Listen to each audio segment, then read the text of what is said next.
What's up, guys? AJQuest here. I'm bringing you guys an update on what's going on in the UFC right now. A couple things have changed, and I'm very disappointed for UFC 197. If you guys haven't heard yet, Daniel Cormier is out. He's out with a knee injury. So the person that's going to be replacing him to fight John Jones. I thought Rumble Johnson was going to fight John Jones, but I just look on UFC's official website. It's saying he's going to be fighting Ovin St. Preux. Um, you know, I don't know how I feel about that fight yet, and I don't know how you guys feel, but I think Ovin St. Preux needs a couple more fights to get to, that level where the top fivers are.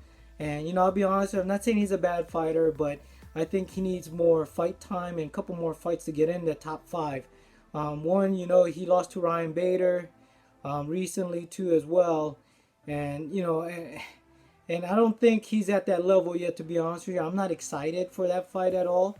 For me, if DC couldn't compete, UFC should have tried to get. Well, I'm sure they're working and trying to get Rumble Johnson to step in, but as of now, it's just showing that John Jones versus Ovin St. Preux. So.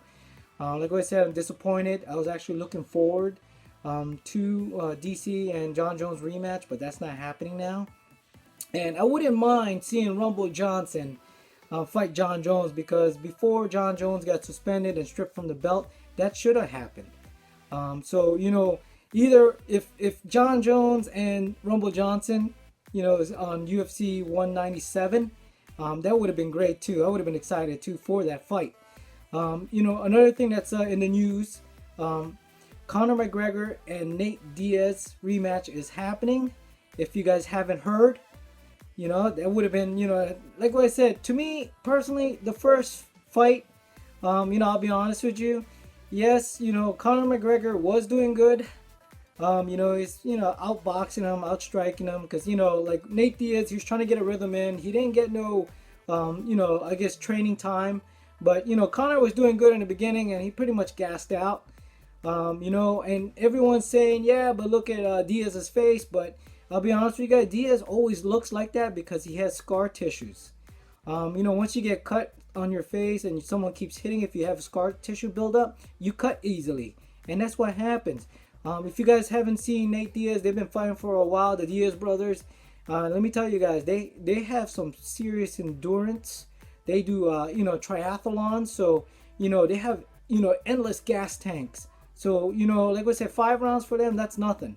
But for the most part, they're serious Brazilian Jiu-Jitsu guys. They're both black belt from the Gracies.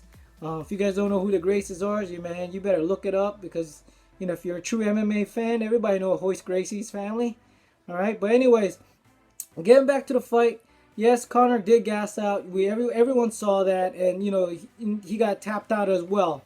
One thing that I could tell you is that if Conor is actually training at 170 pounds, getting used to that weight, and trying to feed his muscles those oxygen, I think it might be a good thing for him. Reason why? Because what happens, it takes time to build that stamina for that weight class. So now, the only way I see Conor McGregor winning that fight, it's either pretty much he has to knock out Nate Diaz. And that's no easy task at all. And I'll be honest with you, as much as I like Conor McGregor, he's an entertainer.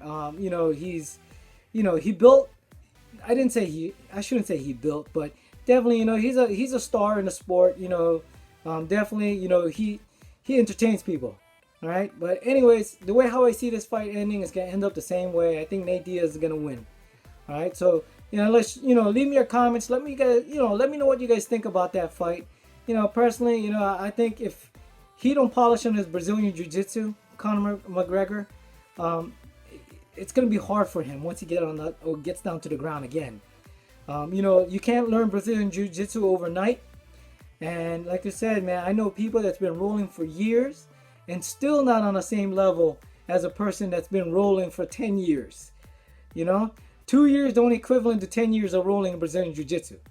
All right, so it's going to be a tough task for Conor McGregor to win that fight. I'm just being honest. It's just my opinion, folks.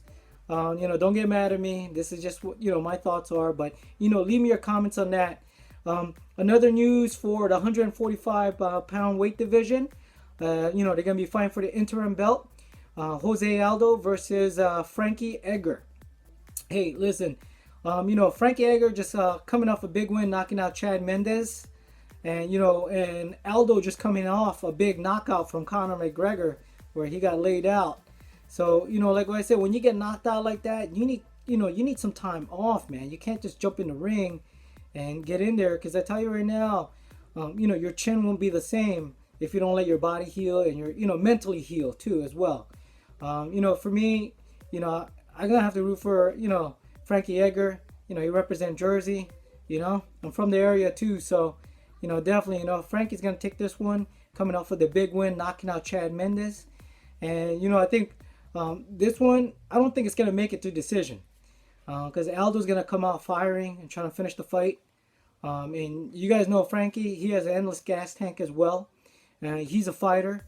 And I think, maybe third round, somebody's getting knocked out. So, but anyways, I guess we'll just have to wait and fight on till fight night, I guess. But definitely, leave me your comments on what you guys think of Aldo versus Frankie Edgar as well. And like always, thanks for watching. And if you guys are a true MMA fan, this is just part of the game. People get hurt in training. Like I said, man, don't forget to like and subscribe. And like always, thanks for watching again.